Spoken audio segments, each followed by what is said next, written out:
Bonjour à tous, bienvenue sur ce webinaire dédié donc aux commerçants et aux artisans pour vous aider à traverser cette crise inédite et dure et violente pour tous. Et pour travailler ensemble, nous allons travailler ensemble pour vous aider. Donc ensemble, ça commence par la préparation et la réalisation de ce webinaire concocté par le collectif Conseil régional, CCI, CMA, et ça c'est une première dont on est très fiers. Donc, ces webinaires se déroulent tous les mardis, les mardis et jeudis de 11h à 12h et traitent du numérique, mais aussi de sujets plus larges selon les besoins de l'actualité. Alors, les prochaines dates et les prochains sujets de webinaire sont la publicité en ligne le 28 avril, les réseaux sociaux pour les professionnels. Aujourd'hui, on est sur les réseaux sociaux de manière générale, on s'attaquera plus aux réseaux sociaux pour les professionnels, pour viser les professionnels, donc le 30 avril en B2B. Et enfin, pour une présence en ligne de qualité, le 5 mai. À chaque fois, des regards d'experts portés par des conseillers de la CMA et de la CCI. Alors, n'oubliez pas que nous sommes présents et mobilisés pour vous aider. Donc, encore une fois, la région, la CCI et la CMA Hauts-de-France. Nous vous invitons, en cas de questions sur les aides, sur les dispositifs à votre disposition pour le rebond à venir, d'appeler le numéro unique et des experts seront là pour vous répondre. On va le mettre en avant. Tac, voilà. Alors, à votre disposition pour préparer la suite, un accompagnement personnalisé qui est financé à 100% par la région Hauts-de-France, avec deux volets, le starter pour les entreprises de moins de 3 ans et le booster pour les entreprises de plus de 3 ans. N'hésitez pas à contacter la région, votre CCI ou votre CMA pour en savoir plus. Alors aujourd'hui, nous accueillons Julie Marsol de la CCI et Marine Kokanas de la CMA pour tout vous expliquer sur les réseaux sociaux. Bonjour Julie. Bonjour Marine. D'abord, bien sûr, comment utiliser au mieux les réseaux sociaux en temps de crise et de confinement, mais aussi bien sûr pour la suite. Donc nous allons laisser la parole à nos expertes qui vont vous donner des pistes pour améliorer votre présence sur les réseaux sociaux. N'hésitez pas à utiliser le chat, je l'entends qui clignote, donc c'est déjà parti, qui se trouve à droite de l'écran pour poser vos questions et nous ferons une sélection tout au long de cette présentation pour à la fin les poser à nos experts. C'est Vincent qui s'en occupera aujourd'hui. Alors, petite nouveauté cette semaine, des sondages, donc aussi sur votre droite, à côté du chat. On vous posera diverses questions tout au long du webinaire pour mieux définir vos attentes et mieux y répondre, bien sûr. Et à la fin, également, on publiera un petit questionnaire rapide de satisfaction. Merci à l'avance de prendre le temps d'y répondre. Si vous avez des difficultés à suivre ce webinaire à cause de problèmes techniques de connexion, de vidéo, de son, etc., pas de panique, il y a le replay. Dès que la session sera terminée, vous recevrez un mail avec le lien pour y accéder. On va essayer de respecter le format d'1 heure. Alors, il est temps de laisser la parole à nos experts. Donc, Julie, c'est à toi. Bonjour à tous, je suis Julie Marsol, conseillère numérique à la Chambre de commerce et d'industrie de l'Artois. Donc, on se retrouve aujourd'hui sur cette thématique des réseaux sociaux. Et donc, nous allons co-animer ça avec mon homologue Marine Kokanas de la Chambre de métier. Donc, je vais vous partager ma présentation si c'est possible. Bon, un petit souci technique, mais ça devrait aller. Alors, je vous demande un petit instant.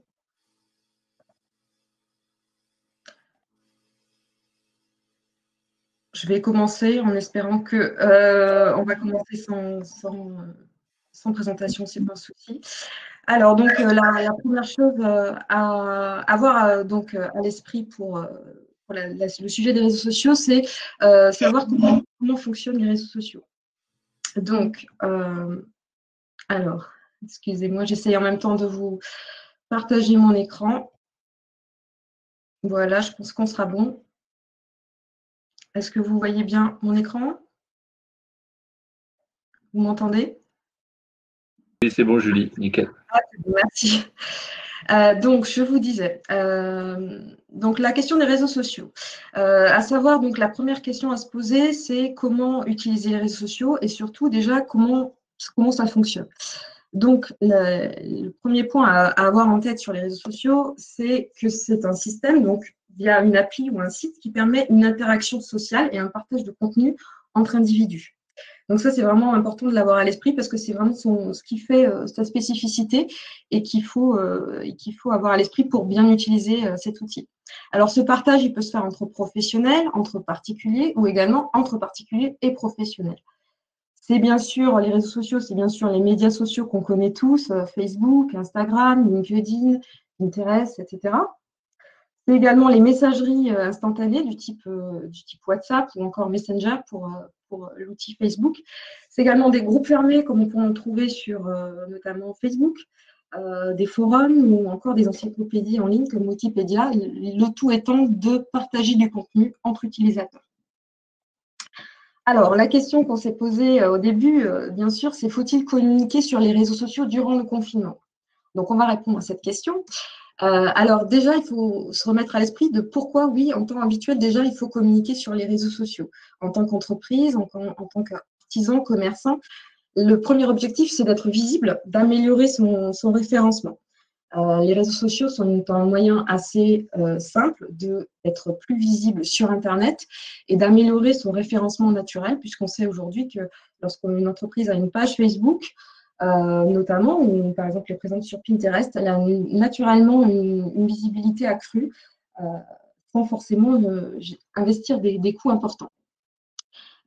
C'est également le meilleur outil, un réseau social, pour informer, communiquer sur l'actualité de son entreprise. C'est vraiment un média d'actualité qui permet de diffuser toutes les informations de votre entreprise à vos clients. C'est un bon outil également pour présenter son offre, vos nouveautés, vos collections, les offres en cours. C'est également le bon moyen pour construire une image d'entreprise auprès de sa clientèle, la façonner dans le temps. C'est également, comme je vous disais par rapport à la définition des réseaux sociaux, une façon de développer une proximité avec sa cible, dialoguer avec son public, le tout étant de pouvoir vraiment créer cet échange. Préparer donc également ses ventes, puisque que vous ayez une activité de e-commerce ou que vous soyez tout simplement une boutique physique sans activité e-commerce, les réseaux sociaux vous permettent de présenter des produits, de mettre en avant certains produits ou certaines collections et donc de donner envie de se déplacer en boutique ou d'acheter sur votre site internet.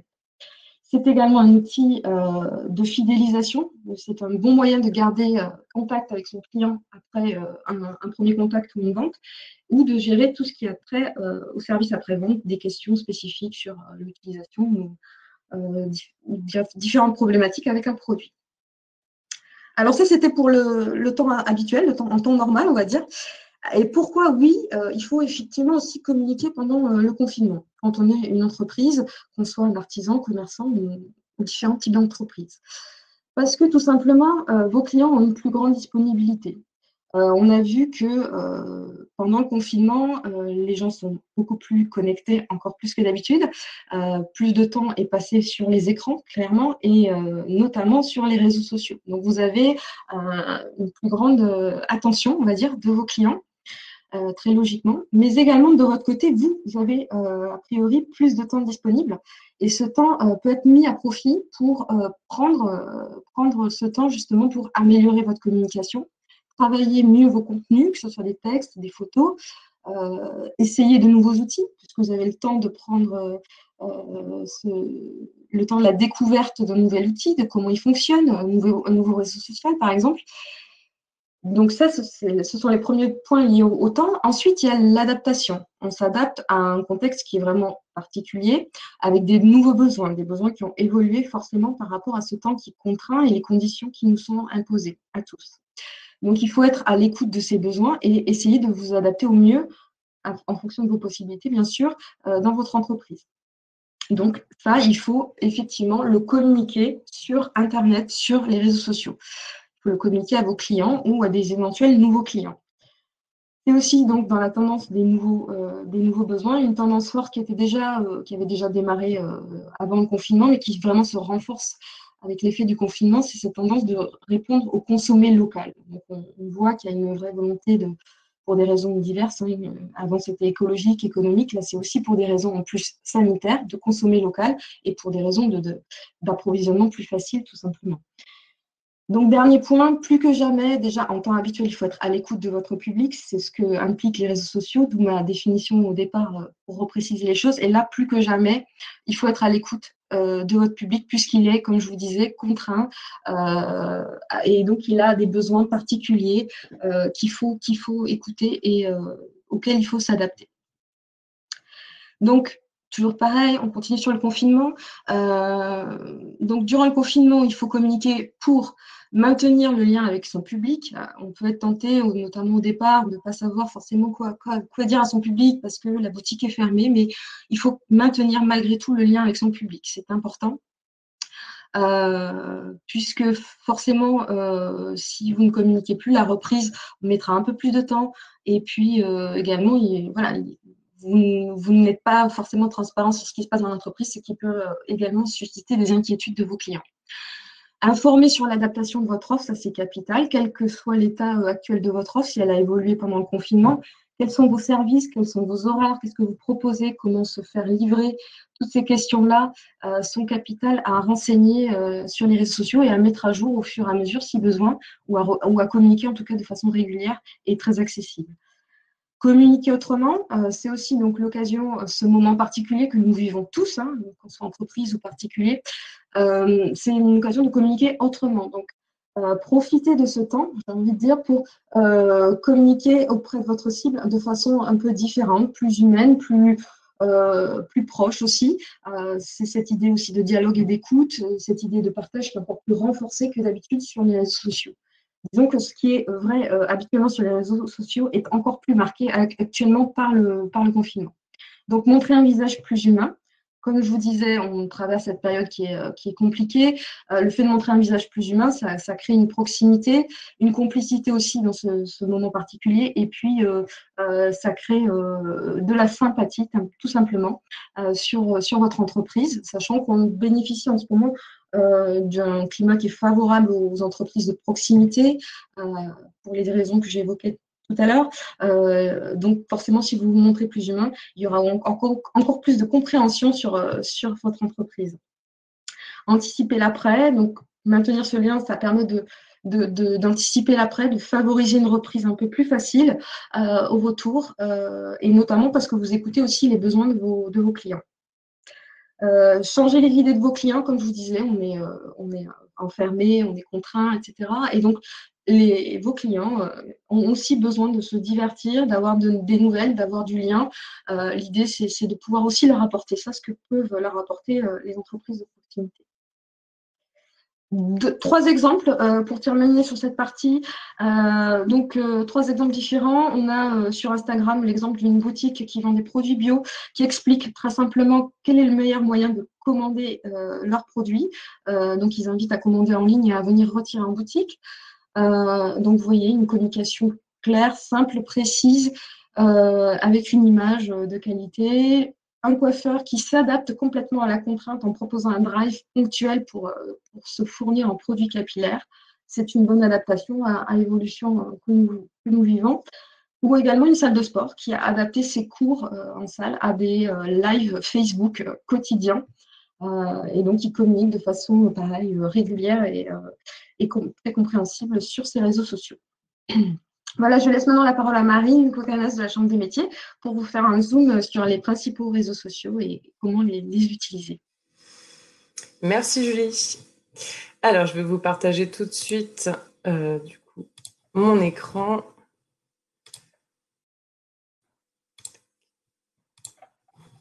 Donc, bonjour à tous, je suis Marine Kokanas donc, de la Chambre de métier et de l'artisanat. Je travaille là-bas en tant que conseillère numérique et je vais maintenant vous parler des différents réseaux sociaux et quelles sont leurs utilités pour les entreprises. Donc, pour commencer, il faut savoir qu'il existe une multitude de réseaux sociaux dont en voici un aperçu.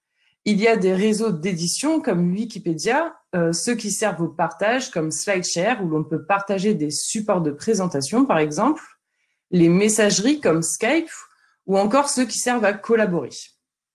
Au centre de l'image, on retrouve les réseaux les plus utilisés et c'est ceux que je vais vous présenter en partie aujourd'hui. Pour commencer, l'incontournable Facebook. Je dirais que c'est celui où il faut être. Avec une fréquentation autant féminine que masculine et une moyenne d'âge de 40 ans, c'est chez lui qu'on retrouve la communauté la plus diversifiée. Il faut savoir que sur Facebook, un utilisateur sur 3 est abonné à au moins une page de TPE-PME. Et c'est le premier réseau social pour les dirigeants d'entreprise avec 1 million d'entreprises françaises qui ont créé leur page. Il faut bien comprendre la différence en fait entre le profil et la page Facebook. Les profils sont réservés aux personnes physiques, donc c'est-à-dire vous. Grâce à lui, vous ajoutez des amis et vous publiez ce que vous voulez. Les pages, elles, sont pour les entreprises. Créer une page est simple et rapide. Vous pouvez y renseigner toutes les informations nécessaires sur vos entreprises, donc comme vos horaires ou votre gamme de prix. Utiliser la messagerie pour répondre rapidement à vos clients. Y publier des actualités sur votre entreprise ou votre secteur d'activité. Ajouter des administrateurs qui pourront vous aider à animer la page. Donc, par exemple, un salarié de votre entreprise pourra aller faire des publications sans pour autant avoir le contrôle de la page. Et encore, vous pouvez avoir accès aux statistiques de votre page afin de mieux comprendre les habitudes de votre communauté. Donc, voici un exemple de page professionnelle. Comme vous pouvez le voir en haut, on retrouve en fait un menu que vous seul pouvez voir. Le premier onglet page qui vous permet de voir le rendu de votre page comme le voient les utilisateurs. Ensuite, la boîte de réception où vous retrouvez les messages de vos abonnés via la messagerie Facebook qui est Messenger. Les notifications qui vous indiquent quand un utilisateur aime, commente ou partage une de vos publications, par exemple. Les statistiques qui vont vous permettre de voir vos publications qui ont été le plus appréciées ou qui ont eu le plus d'interactions. L'outil de publication, il faut savoir que sur Facebook, vous pouvez publier instantanément ou programmer vos publications. Donc, par exemple, si vous publiez 5 fois par semaine, vous pouvez programmer le lundi toutes les publications de la semaine pour ne pas avoir à y revenir. L'espace pub, ici, on peut faire de la pub payante en mettant en avant une de nos publications. À savoir que Facebook possède une régie publicitaire précise qui cible au kilomètre près. Et pour finir ici en rouge, les paramètres qui vous permettront de gérer les infos de l'entreprise ou encore l'ajout d'administrateurs. En dessous, comme vous pouvez le voir, on peut ajouter une photo de page. Donc, on choisira généralement son logo. Une photo de couverture. Vous pouvez y mettre, par exemple, la devanture de votre magasin, la devanture de votre entreprise ou encore le véhicule que vous utilisez. Ici, on retrouve un menu qui est pour les utilisateurs où ils peuvent voir les publications ou vos offres d'emploi, par exemple. Le bouton « J'aime » qui va leur permettre de venir aimer votre page et donc d'être abonné. Cela va permettre en fait que toutes vos publications apparaissent dans leur fil d'actualité. Ils peuvent également partager votre page pour inviter en fait leurs amis à venir aimer votre page. Ici, on retrouve un bouton d'appel à l'action. On a choisi « Appeler », mais ça peut aussi bien être envoyer un message ou prendre rendez-vous, par exemple. Et le plus important, écrire une publication. C'est l'outil qui va le plus vous servir. Donc, vous pouvez écrire votre publication, ajouter une photo. Vous pouvez également faire des vidéos en direct, créer un événement, comme par exemple une journée porte ouverte, créer une offre en fait promotionnelle sur un produit ou un service, ou encore une offre d'emploi. Ensuite, Instagram. Donc, lui est plus centré sur le visuel. On le choisira pour des domaines comme les métiers d'art ou encore la pâtisserie ou la coiffure. Car les utilisateurs attendent vraiment de beaux visuels et de la mise en scène de produits. On y publie principalement des photos ou de courtes vidéos avec en légende des hashtags. Donc, ce sont des mots-clés ou des groupes de mots-clés précédés du symbole dièse. Pour une photo de coiffure, par exemple, on pourra y ajouter hashtag coiffure, hashtag coiffeur ou hashtag coiffure du jour. La création d'un compte pro sur Instagram nécessite d'avoir une page Facebook. Et grâce à la transformation de votre compte Instagram en profil professionnel, vous pouvez bénéficier de nouvelles fonctionnalités particulièrement importantes pour le développement de votre business. Ici, on peut voir encore une fois des boutons d'appel à l'action où l'utilisateur peut directement vous contacter ou encore accéder à l'itinéraire vers votre entreprise. Mais aussi, comme sur Facebook, vous pouvez accéder aux statistiques de votre page.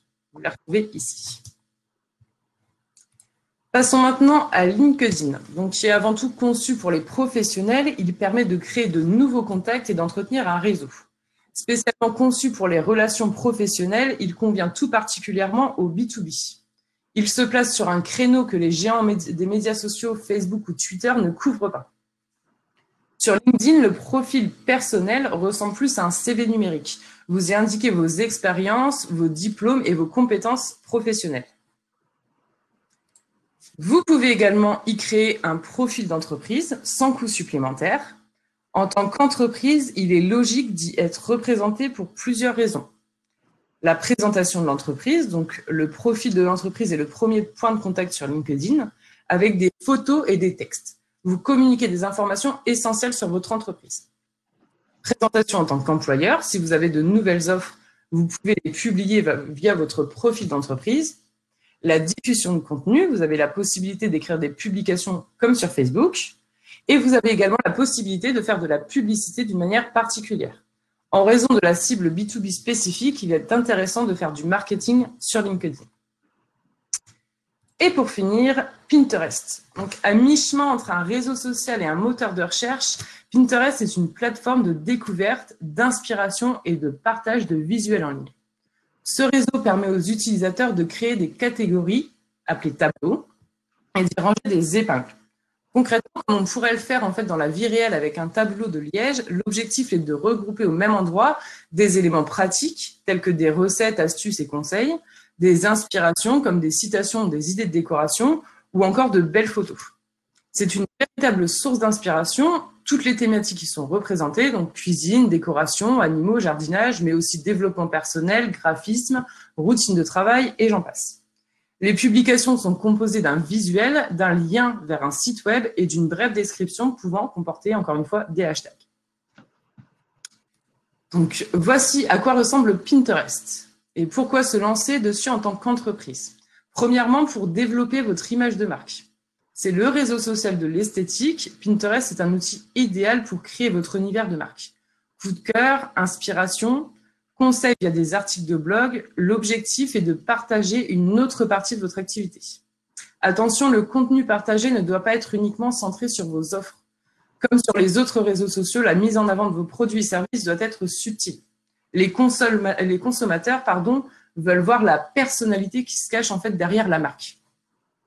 Deuxième point, vous pouvez générer des ventes. Les consommateurs utilisent Pinterest pour découvrir des astuces, mais aussi comme source d'inspiration avant un achat. Le troisième point, le plus important, améliorer votre référencement naturel. Le principal avantage de Pinterest réside dans le fait qu'il facilite la redirection des internautes vers d'autres sites. Les entreprises ont donc tout intérêt à tirer parti de cette spécificité afin d'améliorer leur référencement naturel. En effet, bien utilisé, c'est un outil très puissant pour générer du trafic sur votre site ou votre e-boutique. Sachez que plus vous aurez de visiteurs, plus des informations positives seront envoyées à Google et votre site sera alors mieux qualifié auprès de ce moteur de recherche, ce qui impactera positivement votre référencement naturel. Voilà, j'ai fini ma présentation des réseaux sociaux. Je redonne la parole à Julie pour la partie suivante. Merci Marine. Donc, on continue sur la notion de communauté. Donc, dont on entend parler beaucoup autour des réseaux sociaux. Alors, comment créer une communauté autour de votre entreprise et de votre offre? Donc, avant de se lancer sur le sujet, il faut se demander qu'est-ce qu'une communauté web? Une communauté web est un regroupement de personnes en fait qui a un intérêt commun et qui communiquent via un outil web. Cette notion d'intérêt commun est centrale et donc pour une entreprise comme un artisan ou un commerçant, elle peut regrouper des clients actuels, des clients potentiels, des personnes intéressées par la marque, mais aussi, on y pense moins, des employés, des fournisseurs, des proches, amis, familles, ou également même des concurrents, qui ont tous donc un intérêt à vous suivre. Une communauté web, elle suppose une animation régulière, c'est important, et également une participation de vos abonnés. Comment fonctionne cette communauté? Donc, avant de se lancer sur l'idée de vraiment bâtir et animer une communauté, il faut vraiment définir votre ADN d'entreprise.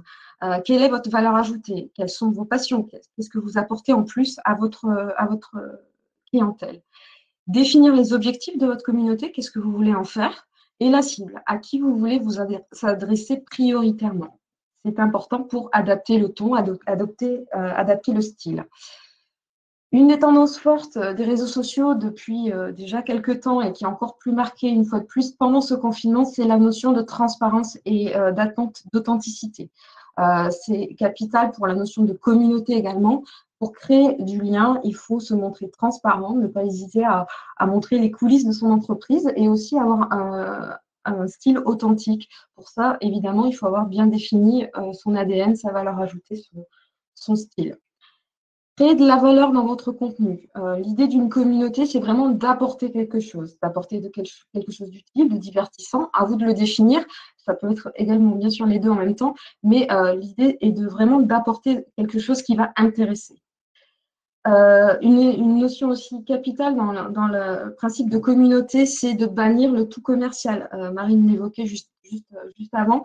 De manière générale, de plus en plus, ce qu'attendent les utilisateurs de réseaux sociaux, c'est du contenu utile, c'est la notion de partage de contenu gratuit pour que ça leur soit profitable. L'idée est évidemment de ne pas faire de vos réseaux sociaux un catalogue produit, mais de vraiment apporter aussi un contenu agréable et intéressant. Susciter l'intérêt, de manière générale, différenciez-vous. C'est important de montrer votre unicité. Donc, essayez d'être original au plus que possible. Également, il est intéressant de proposer un contenu ludique si bien sûr ça colle avec l'image de votre entreprise, ludique ou utile ou les deux en même temps, comme je vous disais. Vous pouvez aussi créer de l'intérêt et de l'attention en faisant des effets d'annonce, en annonçant par exemple ce qui va se passer demain dans votre entreprise ou dans une semaine pour créer de l'intérêt et que votre auditoire soit d'autant plus attentif aux moments clés.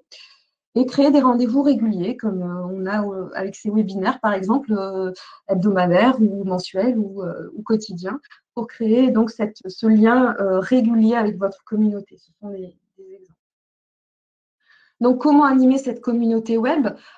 Tout d'abord, cette notion de dialogue que je vous avais évoquée avant est fondamentale. Il faut vraiment parler avec son public autant que possible. Alors, ça peut se faire en off via Messenger, par exemple, aussi. Hein. Ça peut se faire par le biais de sondages que proposent la plupart des réseaux sociaux, des sondages simples. L'idée est de vraiment essayer de faire le plus simple possible. Plus vous ferez simple et qui répond au style de votre communauté, plus vous aurez de chances d'avoir des retours. Ces informations, même si elles restent souvent basiques dans les sondages, elles vous donnent des tendances et elles donnent surtout une impression qui est importante à votre public, c'est d'être considéré et d'être écouté. Informer gratuitement, je vous le disais, c'est vraiment un des principes clés de la communauté. Partager des astuces, vos astuces de professionnels, des conseils. On en voit beaucoup durant le confinement, mais on en voit aussi habituellement aussi. Des tutoriels, enfin tout type de contenu utile pour les aider, notamment pendant ce confinement, à gérer leur quotidien qui est différent et à avoir des astuces de pro pour faire face en attendant de pouvoir retrouver leur commerce habituel. Communiquer sur des thèmes fédérateurs, alors en général, évidemment, en lien avec votre activité, mais voilà, les thèmes fédérateurs ont pour le but de ne pas susciter de polémique et de surtout engager le public, ce qu'on appelle l'engagement, c'est-à-dire favoriser le partage, les réponses, les retours de vos clients. Organiser des jeux, je vous évoquais l'aspect ludique. Vous pouvez donc proposer des gains. Ça peut être des bons d'achat, ça peut être des produits ou encore autre chose selon votre imagination, bien sûr. L'idée, voilà, l'avantage du jeu concours, c'est que ça favorise la viralité, c'est-à-dire le partage de façon massive de votre publication et donc une grande visibilité de votre entreprise. Et évidemment, l'intérêt pour votre communauté, c'est un gain de produits ou d'offres de services. Proposer donc du contenu ludique, hein, ce n'est pas forcément sous forme de gain à gagner, mais ça peut être simplement pour le plaisir de se divertir, tout en ayant bien sûr principalement un lien avec votre activité, si possible, ou que ça s'en détache, mais très ponctuellement. C'est également possible dans des périodes notamment aussi comme celles que nous connaissons. Des exemples très concrets. Voilà un premier exemple durant le confinement d'un coiffeur qui propose un tutoriel tout simple pour apprendre à couper sa frange à domicile. Vous voyez exactement le genre de contenu utile, pratique et qui s'adapte complètement à ce que vit votre communauté pendant le confinement. Également un diététicien qui propose aussi une boutique de produits d'esthétique et de diététique, justement, qui a adapté, durant la fermeture de sa boutique, son contenu en ligne avec tous les jours des recettes saines et faciles à mettre en œuvre. Alors, il y a ça prend la forme de photos, de vidéos parfois, et ça permet vraiment de créer de l'adhésion de ses abonnés. Un dernier exemple qui est hors confinement, mais qui peut très bien se retrouver aussi pendant le confinement, c'est un jeu concours tout simple avec un rébut pour une marque qui propose des produits pour enfants. Donc là, vous voyez complètement le lien en plus entre le contenu ludique et le produit et la cible. Donc voilà, quelque chose qui est très visuel, simple, je disais, la notion de simplicité et ludique. Je rends la parole à Marine sur comment vous générez du business avec les réseaux sociaux.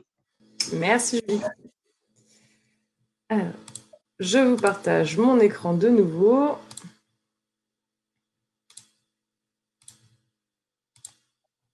Donc voilà. Générer plus de business, en fait, ça va commencer par la fréquence de vos publications.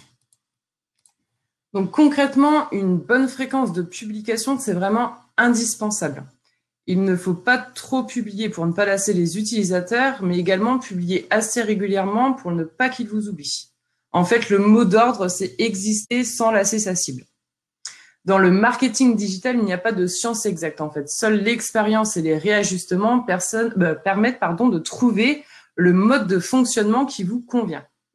Donc, pour avoir une idée de départ, vous pouvez regarder ce qu'il se passe dans votre secteur d'activité en allant jeter un coup d'œil sur les pages de vos concurrents, par exemple. Ensuite, il faut prendre en compte le réseau social sur lequel vous publiez.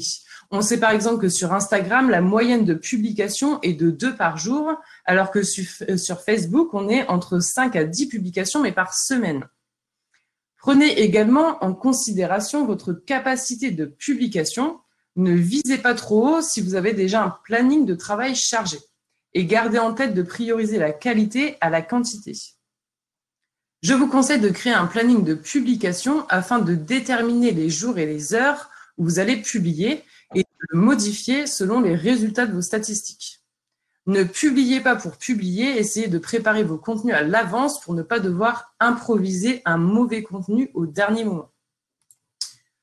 Le contenu, justement. Donc, on sait que les photos et les courtes vidéos sont les contenus privilégiés des internautes. Un contenu visuel a l'avantage d'être retenu par plus de 80% des personnes qui le voient. Et aujourd'hui encore, il suscite une forte implication sur les réseaux sociaux. Par exemple, une publication accompagnée d'une image bénéficie en moyenne de 53% d'engagement en plus qu'un post conventionnel. Pensez donc toujours à accompagner votre texte avec une belle photo de qualité qui va attirer l'œil et bien sûr en rapport avec le sujet que vous allez aborder. Vous pouvez également faire un montage avec votre photo et venir mettre une phrase d'accroche afin de capter directement l'attention des utilisateurs sur le sujet abordé. Si vous vous sentez à l'aise avec les vidéos, le format préféré des utilisateurs, lancez-vous, mais à condition qu'elles soient courtes, pas plus de 2 minutes. Du coup, pour vous aider en fait dans la création de votre contenu image, je vous conseille un outil Canva. C'est un outil en ligne partiellement gratuit. Pour l'utiliser, cela nécessite la création d'un compte. Il faut juste en fait renseigner une adresse mail et un mot de passe. Donc voici à quoi il ressemble. Donc en fait, ça vous permet de créer des visuels de toutes sortes, cela en respectant les dimensions standards de chacun des réseaux sociaux. Comme vous le voyez, on peut choisir par exemple les publications Facebook ou des épingles Pinterest. Vous avez 2 possibilités. Soit vous êtes ici, vous choisissez le post Facebook et une page blanche aux bonnes dimensions va s'ouvrir. Vous aurez juste à la modifier, ajouter vos photos et vos textes. Si vous descendez un petit peu plus bas sur le site, vous retrouverez en fait toutes les publications Facebook déjà préfaites et vous n'avez plus qu'à aller modifier les couleurs et les textes pour que ça vous ressemble. N'hésitez pas à aller jeter un coup d'œil et de nombreux tutos sont disponibles en ligne pour vous aider à vous en servir. Vendre en ligne. De nombreux outils peuvent vous permettre de vendre en ligne et les réseaux sociaux n'y échappent pas. Je vous invite à revoir notre webinaire « Comment vendre rapidement en ligne » pour plus de détails. Je vais vous présenter notamment quand même 2 solutions adoptées par beaucoup d'entreprises durant cette période de confinement. Elles ont grâce à ça réussi à maintenir un minimum de chiffre d'affaires tout en respectant les consignes de sécurité. Le premier, le click and collect. J'ai un exemple, en fait, une petite épicerie qui a mis en place la commande via Facebook. Elle publie en fait les listes de ses produits disponibles avec le prix au kilo. Les clients passent commande sur Messenger et réservent un jour et une heure pour aller retirer leur commande. C'est parfait pendant le confinement, mais ça a développé même par la suite, parce que même les grandes surfaces ont déjà toutes développé ce principe de drive afin de faciliter la vie de leurs clients. Alors, il faut savoir que dernièrement, un décret est passé qui permet à tout type d'entreprise de faire du click and collect et non plus qu'aux entreprises dites de première nécessité. Alors, vous pouvez également vendre des bons d'achat ou faire des précommandes à dépenser une fois la fin du confinement. Le principe est de vendre à vos clients des bons d'achat pour un service ou même des produits qu'ils pourront venir chercher à la fin du confinement. Cela permet de garder un minimum de chiffre d'affaires, encore une fois. Et on a pu voir que beaucoup de clients sont prêts à faire cet effort pour soutenir leurs commerçants et artisans. Les jeux concours, proposez-en à vos utilisateurs, comme on en parlait tout à l'heure, soit en demandant en fait la réponse à une question, puis en réalisant un tirage au sort des bonnes réponses, comme vous pouvez le voir ici avec les éclairs. Si on donne la bonne réponse, quel est le nombre d'éclairs sur cette photo, on peut remporter un lot. Soit en lançant en fait en lançant un challenge à votre communauté, comme par exemple réaliser un gâteau en tête de monstre. Donc ils devront mettre la photo de leur gâteau en commentaire et le plus beau gagnera un lot.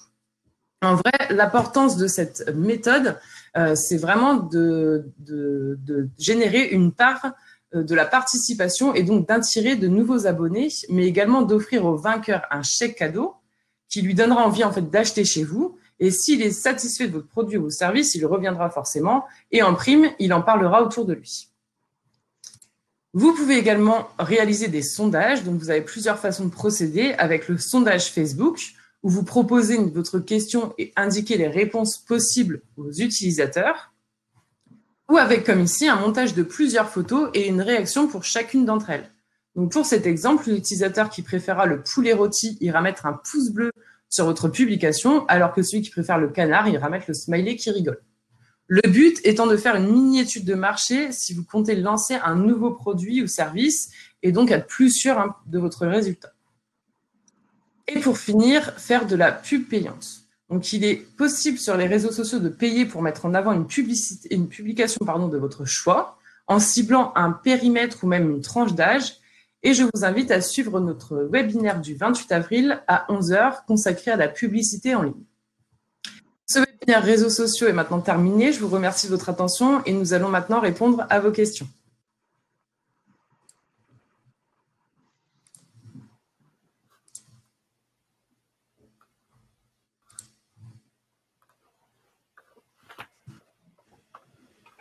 Merci Julie et Marine pour cette présentation.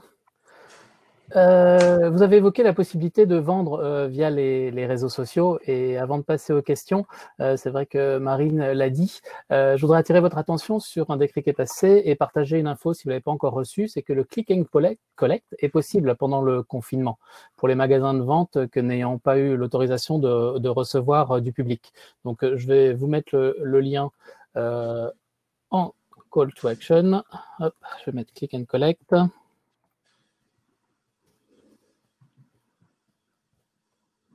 Comme ça, vous aurez les infos et ce qui serait bien, c'est de le partager à tout le monde et surtout aux commerçants. Comme ça permet d'avoir une activité avant le 11 mai.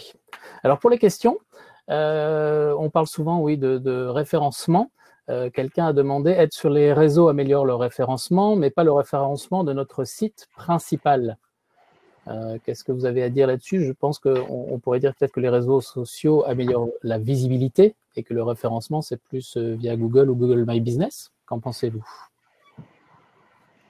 Ouais, en fait, moi, je dirais que ça peut être également aussi avec les réseaux sociaux. Tout est lié. En fait, plus il va y avoir de trafic et de liens entre le site Internet et d'autres sites externes, tout ça, ça va améliorer le référencement en fait, dans Google. Voilà. Et puis, il faut inciter via votre page Facebook, par exemple, à avoir des liens qui pointent vers votre site web. Hein. Le but d'un réseau social, c'est aussi de faire, comme disait Marine, de générer du trafic. Si vous voulez amener votre visiteur, c'est-à-dire votre site web ou un produit spécifique, par exemple, que vous souhaitez mettre en avant. Donc, c'est à vous aussi de créer ce lien pour améliorer la visibilité de votre site web. D'accord. On nous demande avoir une page Facebook, c'est pas de visibilité si on ne paye pas. Alors, si, ça dépend. C'est vrai que ça dépend à quel stade on se situe. C'est vrai que quand on démarre, qu'on n'a que quelques abonnés, on est effectivement très discret. Et à ce moment-là, ça peut être pertinent de faire de la publicité pour lancer la page et agrandir sa communauté, son nombre d'abonnés, tout du moins. Sinon, après, c'est vrai qu'il y a la problématique des algorithmes. On n'est pas rentré dans les détails techniques des réseaux sociaux. Effectivement, souvent on est visible toujours des mêmes personnes et on a parfois du mal à faire grossir la communauté. Si vous déclinez les conseils qu'on a donnés précédemment, normalement vous devez déjà gagner en visibilité et effectivement la pub peut être un coup de pouce, pour mon avis, à utiliser ponctuellement pour renforcer et donner, on va dire, un coup de fouet et relancer l'activité, la visibilité de la page, mais ce n'est pas le seul moyen d'être visible. D'accord. En effet, c'est vrai que le contenu, c'est vraiment ça qui va permettre une bonne visibilité. Si vous avez un bon contenu, les gens forcément vont plus venir sur votre page.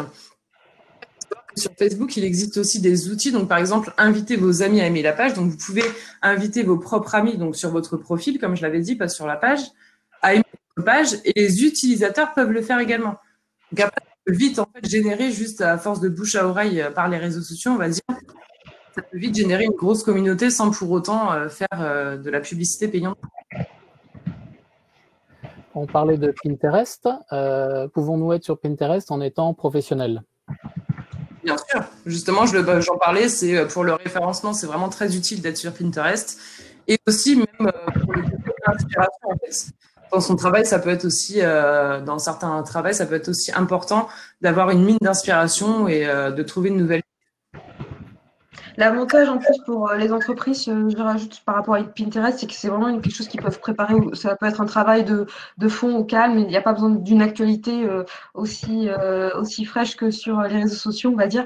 Et c'est vraiment un travail de fond qui est rentable, très rentable, puisque voilà, vos publications restent visibles très longtemps. Voilà, ça peut être vraiment bien fait au calme, par exemple en ce moment, et être efficace pendant très longtemps en termes de visibilité. D'accord, très bien, merci. On parlait des jours et horaires à privilégier pour les publications, que ce soit sur Facebook et Instagram, et combien de publications se recommander? C'est des questions qui arrivent assez fréquemment. Alors, comme je l'ai dit, il n'y a pas de science exacte en fait dans tout ça. Ça va vraiment dépendre de votre communauté. Donc, c'est pour ça qu'il faut vraiment se fier aux statistiques, voir si votre communauté, enfin, par exemple, pour les voyages, on sait que c'est plutôt en fin de journée. Pour tout ce qui va être du contenu sur la nourriture, on va plus être avant les repas.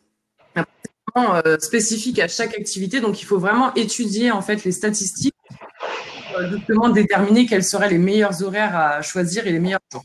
Après, le nombre de par semaine, il n'y a pas non plus de science exacte. Il faut quand même en faire plusieurs, mais après c'est aussi selon, comme je le disais tout à l'heure, en fait selon votre disponibilité. Si vous avez déjà un planning de travail chargé, ça va peut-être être compliqué pour vous de publier tous les jours.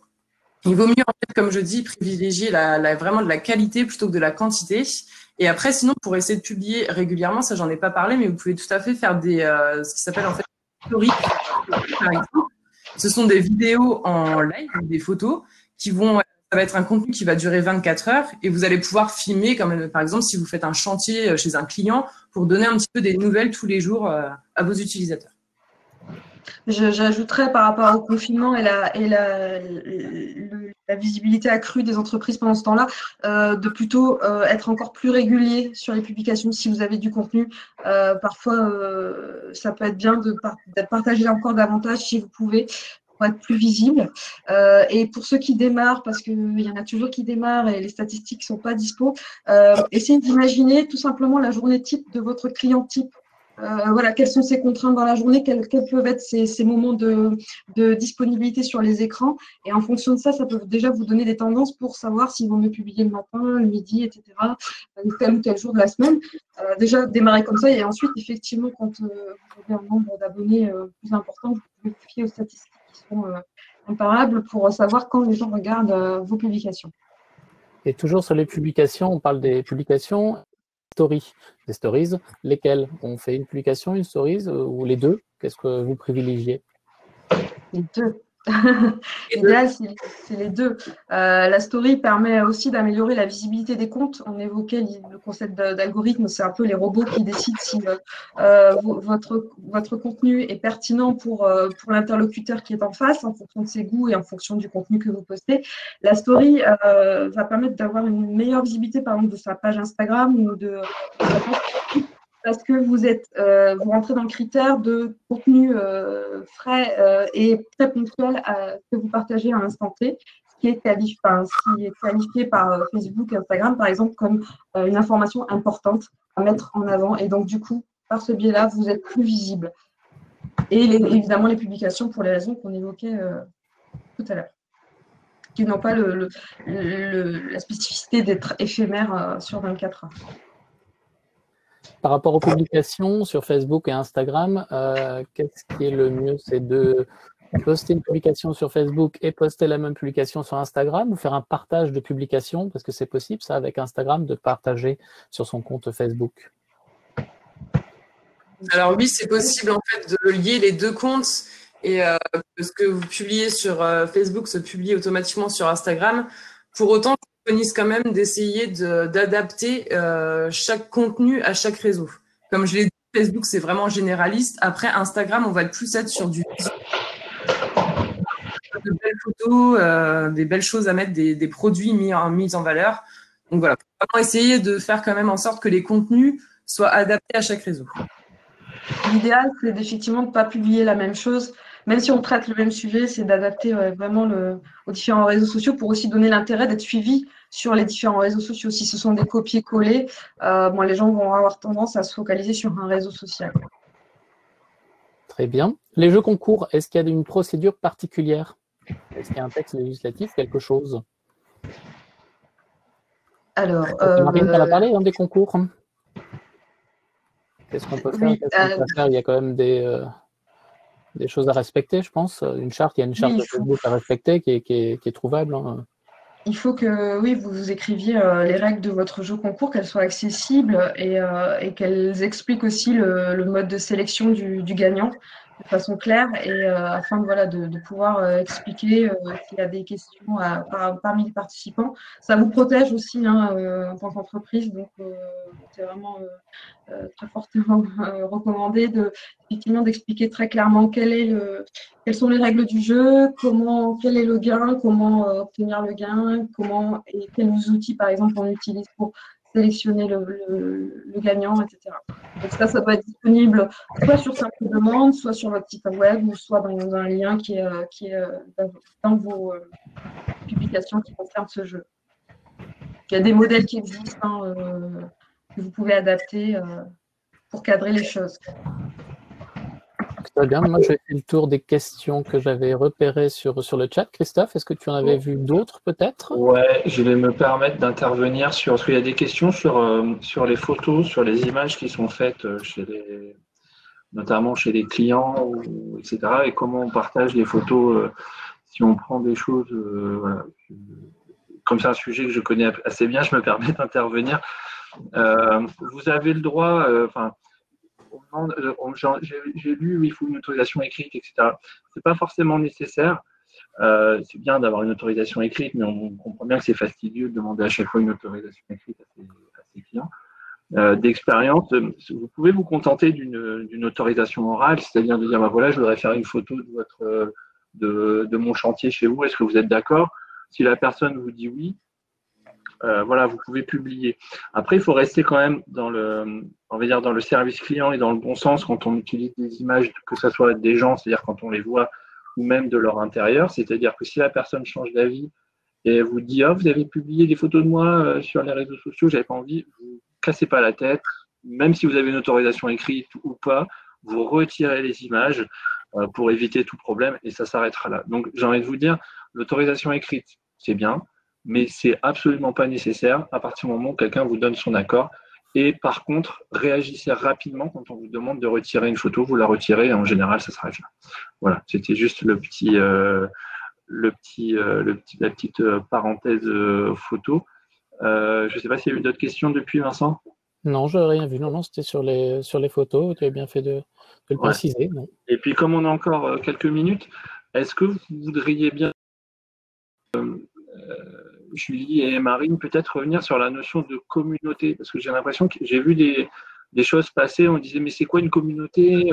Et comment on fait pour créer une communauté? Je pense que la notion de communauté a peut-être pas été saisie par tout le monde. Donc, si vous vouliez peut-être juste revenir là-dessus, genre comment on crée une communauté, est-ce que c'est voilà, en gros. Je sais que c'est donc la communauté, c'est effectivement le regroupement d'individus qui sont intéressés par un même centre d'intérêt, qui vont le suivre de façon régulière, qui vont vraiment avoir un intérêt. C'est un peu la différence, par exemple, avec quelqu'un qui s'abonnerait à une page, mais qui n'irait jamais la voir ou qui ne réagirait, par exemple, jamais aux publications. Une communauté, par définition, va aller voir régulièrement la page, va facilement la partager du contenu ou réagir, en tout cas, va être, on va dire, un auditeur ou un spectateur régulier et très intéressé par ce que vous publiez. L'intérêt d'une communauté, c'est une sorte de fidélisation de son auditoire. Et quand on entendait tout à l'heure, ma page n'est pas visible, quand on fait ce travail de construction de communauté par du partage de contenu gratuit qui répond aux problématiques de votre communauté, à ces centres d'intérêt, on a cette fidélisation qui fait qu'on a un public régulier, attentif et donc une bonne visibilité de sa page. Et on construit quelque chose dans la durée, en fait. Après, c'est un travail de fond. Clairement, on ne construit pas une communauté en 2 jours. Il faut vraiment avoir à l'esprit que c'est un travail régulier, qu'au départ, c'est souvent lent à prendre place et à se construire. Mais voilà, ça peut être un travail payant. Et surtout, quand on est un artisan commerçant, on a l'impression que ça peut être hyper difficile parce qu'on n'est pas une grande marque ultra connue. Mais justement, il y a un lien d'attachement qui est créé. Surtout en ce moment, on sent que la population a du respect pour toutes ces entreprises et ce qu'elles traversent et de la considération. Donc, on peut partager aussi de façon positive parce que le but, c'est aussi d'être constructif, évidemment, quand on est une communauté, pour intéresser et donner envie aussi de les associer à votre entreprise et de co-construire en fait ensemble par le partage, etc. C'est un peu l'esprit, je ne sais pas si c'était plus clair, mais… Oui, si. En fait, l'idée, ce n'est pas… La communauté, c'est plutôt un concept. En gros, si on peut résumer, c'est les gens qui nous suivent et qui sont fidèles et qui commentent régulièrement, qui vont voir notre page, etc. Pour résumer, ça pourrait être ça, rapidement. Tout à fait. Parce que là, justement, je pense qu'il y a aussi un mélange entre groupe et communauté. Ah oui. Le groupe, ça peut être un outil, en fait, au service de la communauté. Ça peut être un bout de communauté qui a un sous-intérêt dans le grand intérêt. Par exemple, j'en sais rien, ça peut être une grande famille cuisine et puis un sous-groupe, les spécialistes du pain. C'est un sujet qu'on retrouve en ce moment beaucoup. Et puis voilà, par exemple, ça peut être cette idée-là.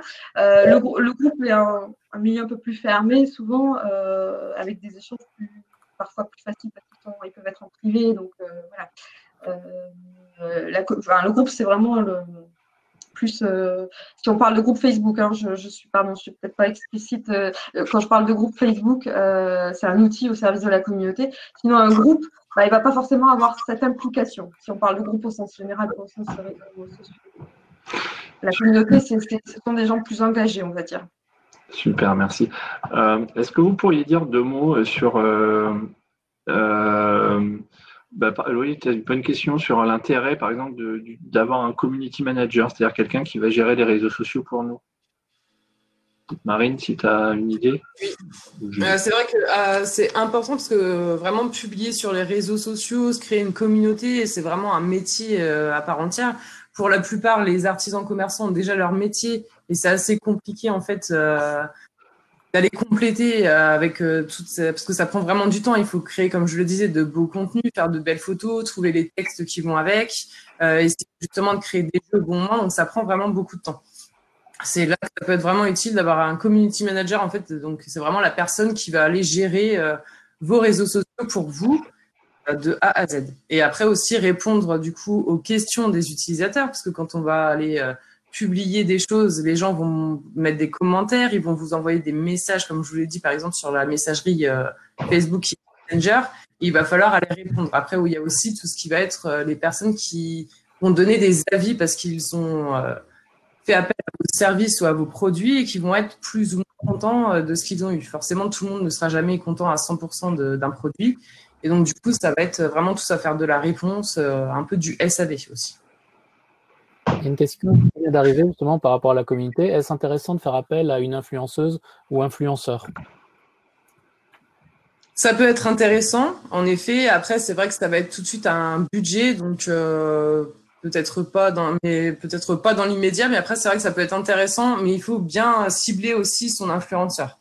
Donc, si on est par exemple dans la cuisine, il va falloir en fait demander à un influenceur qui est dans la cuisine aussi, qui fait des vidéos de recettes ou des trucs comme ça. Donc, ça reste du coup dans le domaine d'activité. Merci beaucoup Marine et merci beaucoup Julie.